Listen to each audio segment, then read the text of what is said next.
अगर आंदोलन में आगजनी कर रहे हैं और हिंसा कर रहे हैं तो भैया मैं हाथ जोड़ के अपील करता हूं कि कहीं भी हिंसा मत करिए, क्योंकि ये आपकी जो हिंसा है वो आपके लिए भी समस्या क्रिएट करेगी और मनीष कश्यप के लिए भी समस्या क्रिएट कर देगी। वो मतलब बेल मिलने में उन सब चीज़ों को बेल अट्रैक्ट करता है, वो बेल डिजर्व करने में कि हाँ ये आदमी ऑथेंटिक है, ये सामाजिक व्यक्ति है, ये गैर सामाजिक नहीं है, आपराधिक तत्व नहीं है, समाज इसको प्रतिष्ठा दे को दोहराता है।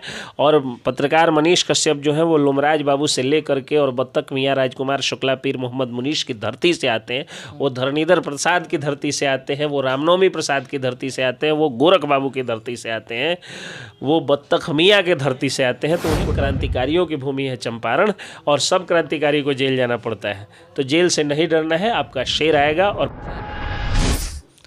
नमस्कार, मेरा नाम राकेश ठाकुर है। जैसा कि आप सभी जान रहे हैं, अभी मनीष कश्यप का मामला बड़ा तूल पकड़ा हुआ है। यूट्यूब, फेसबुक, जितने भी तमाम सोशल मीडिया प्लेटफॉर्म है उसको रंग दिया गया है। कोई विरोधी रंग रहा है तो कोई सपोर्टर रंग रहा है। हमारे साथ बात करने के लिए हैं सिविल कोर्ट के वकील SK पंकज जी। बहुत बहुत स्वागत है। आपका भी बहुत बहुत स्वागत है। मनीष कश्यप पर, मनीष कश्यप कौन? मनीष कश्यप डिजिटल मीडिया के देश के सबसे ज़्यादा देखे जाने वाले पत्रकार मनीष कश्यप पर अभी 13 मामले तमिलनाडु में और 14 मामले बिहार में दर्ज हो चुके हैं, ठीक है। और उन्हीं मामलों में उन्होंने आत्मसमर्पण किया है। अच्छा, इस सब सारी धाराओं में मनीष कश्यप को कितने दिन तक हिरासत में लिया जा सकता है? धारा के आधार पर हिरासत में नहीं लिया जाता है, धारा के आधार पर सज़ा होती है। तो सज़ा के पहले व्यक्ति बेल फाइल करता है। अच्छा। बेल जो है वो ये होता है कि मैं जांच में कोऑपरेट करूंगा, मुझे अभी आज़ाद रहने दिया जाए, और अगर मैं दोषी पाया गया तो फिर मैं जेल में सज़ा भोगूँ, ये होता है। तो बेल पिटीशन वो फाइल करेंगे। उनमें समस्या ये आ रही है कि तमिलनाडु में उन पर केस है, शायद बेतिया में भी केस है और पटना में भी केस है। 3 तो दिख रहा है, तो ये जहाँ जहाँ केस हुआ होगा पहले उन सब में उनको बेल लेना होगा। अच्छा। और तब वो बाहर आ पाएंगे। और इधर EOU वाले ने 14 दिन का रिमांड ले लिया। अच्छा। और हो सकता है कि तमिलनाडु पुलिस भी ट्रांजिट रिमांड पे उनको ले सकती है। तो इसमें देखा जाए तो मनीष कश्यप की मुश्किलें काफ़ी बढ़ती हुई नज़र आ रही हैं, लेकिन वो निर्दोष हैं और जज जो होते हैं वो दूध का दूध पानी का पानी करते हैं। जुडिशियरी पर लोगों को पूरा भरोसा होना चाहिए, पूरी संभावना है कि बेल उनको मिल जाएगा, बहुत जल्द वो बाहर आ जाएंगे और क्लीन चिट तो मिलना ही है। इतना तो जुडिशियरी पे लोग विश्वास कर ही सकते हैं, क्योंकि जुडिशियरी है इकलौती ईमानदार जो गवर्नमेंट का एलिमेंट है। अच्छा। वो जुडिशियरी है। जुडिशियरी में 100% ईमानदार जजेज होते हैं और न्यायाधीश होते हैं, न्यायमूर्तिगण होते हैं। कोई उंगली नहीं उठा सकता है जुडिशियरी पे, और जुडिशियरी पे पूरा भरोसा है कि चाहे नेता लोग कितना भी कुछ कर ले, दूध का दूध पानी का पानी न्यायालय में हो जाएगा। अच्छा, मनीष कश्यप के जितने भी समर्थक हैं कहीं कहीं आंदोलन कर रहे हैं, आगजनी कर रहे हैं, इस पे क्या आपका कहना है? अगर आंदोलन में आगजनी कर रहे हैं और हिंसा कर रहे हैं तो भैया मैं हाथ जोड़ के अपील करता हूं कि कहीं भी हिंसा मत करिए, क्योंकि ये आपकी जो हिंसा है वो आपके लिए भी समस्या क्रिएट करेगी और मनीष कश्यप के लिए भी समस्या क्रिएट कर देगी। इसलिए बिल्कुल आपसे धरना प्रदर्शन नहीं करना है, मत करिए। शांतिपूर्ण ढंग से आप जो है वो हाथ जोड़ करके मैं विनती करता हूँ कि शांतिपूर्ण ढंग से कहीं भी धरना प्रदर्शन करिए। अगर आप लोगों ने उग्र धरना प्रदर्शन करिएगा आप लोग, तो जो लोग समर्थन कर रहे हैं वो भी नहीं करेंगे। मैं खुद ही कल से इंटरव्यू देना बंद कर दूंगा अगर उग्र धरना प्रदर्शन हुआ तो, क्योंकि हम लोग कानून में विश्वास करने लायक लोग हैं, कानून में विश्वास करने वाले लोग हैं। और बिहार की पुलिस पर आप लोग भरोसा रखिए। बिहार के पुलिस के अगर एक आध अफसर छोटे मोटे कुछ गलत करते भी हैं तो जो बड़े अफसर हैं, जो SP रैंक के अफसर हैं, जो IPS रैंक के अफसर हैं, वो सभी उतने बुद्धिमान और उतने जाबाज, उतने ईमानदार और मेहनती हैं कि वो दूध का दूध पानी का पानी करने में न्यायालय का सहयोग करते हैं। तो बिल्कुल भी करबद्ध प्रार्थना है, हाथ जोड़कर विनती है कि बिल्कुल भी उग्र प्रदर्शन नहीं करें। इस परिस्थिति में मनीष कश्यप के जो प्रशंसक है वो क्या करें?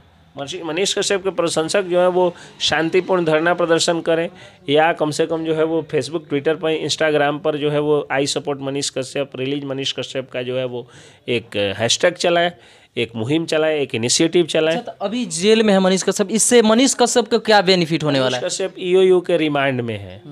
तो बेनिफिट उससे कहाँ कुछ मिलता है। जैसे उनके प्रशंसक है, आई सपोर्ट मनीष कश्यप, चाहे मतलब शांतिपुर तो लोगों के पास देखिए ये चीज़ें जो है वो जाएंगी तो मोरल सपोर्ट मिलेगा, और कहीं ना कहीं ये बात जुडिशियरी तक पहुंचती भी है। अच्छा। तो जुडिशियरी को लगता है कि हाँ ये जनता का सेलिब्रिटी है, तो उसके साथ जो है वो मतलब बेल मिलने में उन सब चीज़ों को बेल अट्रैक्ट करता है, वो बेल डिजर्व करने में कि हाँ ये आदमी ऑथेंटिक है, ये सामाजिक व्यक्ति है, ये गैर सामाजिक नहीं है, आपराधिक तत्व नहीं है, समाज इसको प्रतिष्ठा देता है, तो बेल मिलने में आसानी होती है।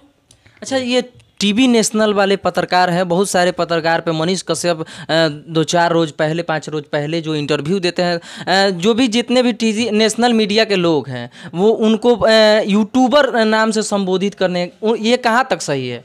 देखिए यूट्यूबर और पत्रकार मतलब यूट्यूब पत्रकार यानी डिजिटल मीडिया के पत्रकार, सैटेलाइट चैनल और आपको प्रिंट मीडिया के पत्रकारों को आपस में बांटने की गहरी साजिश हो रही है। अच्छा। कुछ दिन पहले तक जब सैटेलाइट चैनल बहुत मजबूत था तो रवीश कुमार और सुधीर चौधरी के नाम पे बांटा गया, फिर देखा गया कि रवीश कुमार एक अलग समर्थक का ग्रुप ले लिए तो अर्नब गोस्वामी और सुधीर चौधरी को आपस में बांटने की कोशिश की गई, तो ये लोग बंट भी जाते हैं। तो बंटने की ज़रूरत नहीं है, पत्रकार एक हैं, और कोई पत्रकार फर्जी या जो है वो ओरिजिनल नहीं होता है। पत्रकारिता के लिए किसी लाइसेंस की ज़रूरत नहीं होती है। आर्टिकल 19A जो फ्री टू स्पीच जो हम लोगों का राइट टू एक्सप्रेशन है, उसी के तहत पत्रकार भी बोल सकता है, उसी की तरह आम जनता भी बोल सकती है। तो जो जनता की आवाज़ उठाए, जो जनता की आवाज़ बुलंदी से कहीं रखे, उसको आप पत्रकार का सम्मान दीजिए और पत्रकार कह करके बुलाइए।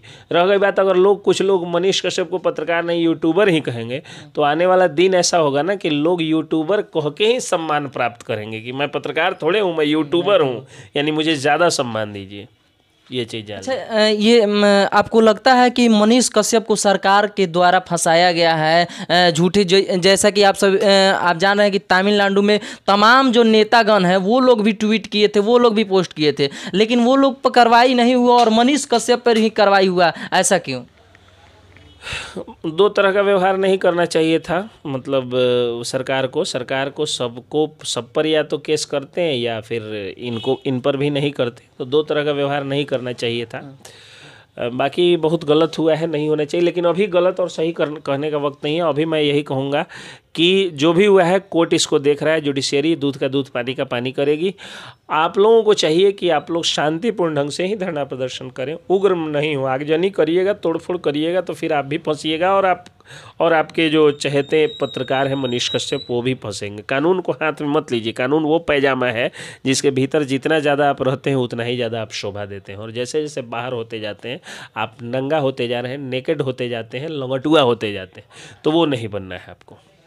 जिस प्रकार से एक सैनिक पहले चंपारण से ही फिलहाल रिहा हुए हैं आज से 10-15 दिन पहले, वैसे मनीष कश्यप क्या रिहा हो पाएंगे और हाथी पर चढ़ के आएंगे? चंपारण के लोग जो है महात्मा गांधी को हाथी पर चढ़ाए, राधा मोहन गिरी को हाथी पर चढ़ाए, तो निश्चित रूप से मनीष कश्यप को भी हाथी पर चढ़ाएंगे। और एक पत्रकार मुनीश हुए थे, यानी पीर मोहम्मद मुनीश, आज पत्रकार मनीष हुए हैं। इतिहास अपने को दोहराता है, और पत्रकार मनीष कश्यप जो है वो लोमराज बाबू से लेकर के और बत्तख मियाँ राजकुमार शुक्ला पीर मोहम्मद मुनीश की धरती से आते हैं, वो धरणीधर प्रसाद की धरती से आते हैं, वो रामनवमी प्रसाद की धरती से आते हैं, वो गोरख बाबू की धरती से आते हैं, वो बत्तख मियाँ के धरती से आते हैं, तो उनको डरने की जरूरत नहीं है। क्रांतिकारियों की भूमि है चंपारण, और सब क्रांतिकारी को जेल जाना पड़ता है, तो जेल से नहीं डरना है, आपका शेर आएगा। और दूसरी बार नहीं कई बार अपने परंपरा के अनुसार फिर से एक बार लोग जो है वो हाथी के ऊपर शेर को देखेंगे। धन्यवाद। एक सवाल बार बार लोग मतलब बोलते हैं कि मनीष कश्यप के अंदर नेता बनने की इच्छा है, क्या ये नेतागिरी वाली इनकी जो है कि रोल रहता है कि पत्रकार वाला? ये मैं इस पर थोड़ा सा आपको जो है वो डिटेल में बता देता हूँ।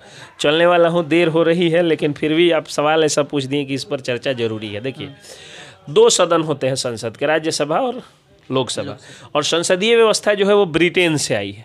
तो ब्रिटेन का जो अपर हाउस होता है, जिसको हाउस ऑफ लॉर्ड्स कहा जाता है, हाउस ऑफ लॉर्ड्स में ऐसी व्यवस्था की गई है कि वहाँ पत्रकारों को, साहित्यकारों को, कलाकारों को, ये पादरियों को, खेल और कला जगत से गए हुए लोगों को अपर हाउस में जगह मिलता है। और वही चीज़ मतलब वही संसदीय व्यवस्था हमारा भी अपर हाउस जो है, जिसको राज्यसभा हम कहते हैं, वहाँ पे इसके लिए व्यवस्था की गई है कि हाँ कम से कम कलाकार, पत्रकार, साहित्यकार, पुजारी, साधु, संत इत्यादि राज्यसभा में तो कम से कम रहे। लेकिन उसको भी लोगों ने जात पात में बांट दिया, पार्टियों ने जात पात में बांट दिया कि मेरे पास इतना विधायक, हम इस जात वाले को देंगे ताकि उस जात का वोट मिले।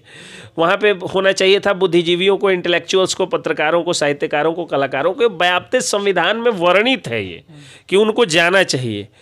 तो अगर वो आदमी लोअर हाउस से ही चला जाए, यानी जनता ही उतनी बुद्धिजीवी हो जाए कि जनता ही किस अपने जात वाले को न चुन करके अच्छे कलाकार को चुने, अच्छे पत्रकार को चुने, अच्छे साहित्यकार को चुने, अच्छे वकील को चुने, अच्छे डॉक्टर को चुने, इंजीनियर को चुने, किसी गुंडा माफिया को नहीं चुने, किसी ज़मीन के दलाल को नहीं चुने, किसी जो है वो घपलाबाज आर्थिक अपराधी व्यवसायी को नहीं चुने, किसी दुकानदार जो आर्थिक अपराधी दुकानदार हैं उनको नहीं चुने, जो अच्छे दुकानदार हैं उनको चुने, लेकिन जो आर्थिक अपराधियों को नहीं चुने, किसी ज़मीन के दलाल को, भू माफिया को, गुंडा माफिया को, क्रिमिनल को, चोर उचक्के को न चुने, अगर पत्रकार को चुने तो क्या दिक्कत है? अगर उनको नेता बनने के लिए ही अगर ये करना पड़ रहा है कि हाँ टूटे हुए सड़क और नालों को का भ्रष्टाचार उजागर करना पड़ रहा है, तो ये तो अच्छी परंपरा की शुरुआत है। लोगों को नेता बना ही देना चाहिए उनको, ताकि बाकी लोगों को भी अगर नेता बनना पड़ेगा तो माइक लेके, कलम लेके, देह लेकर के, शरीर लेकर के, पैर लेकर के, हाथ लेकर के, माथा लेकर के, नाक कान सब लेकर के लोग सड़क पे उतरेंगे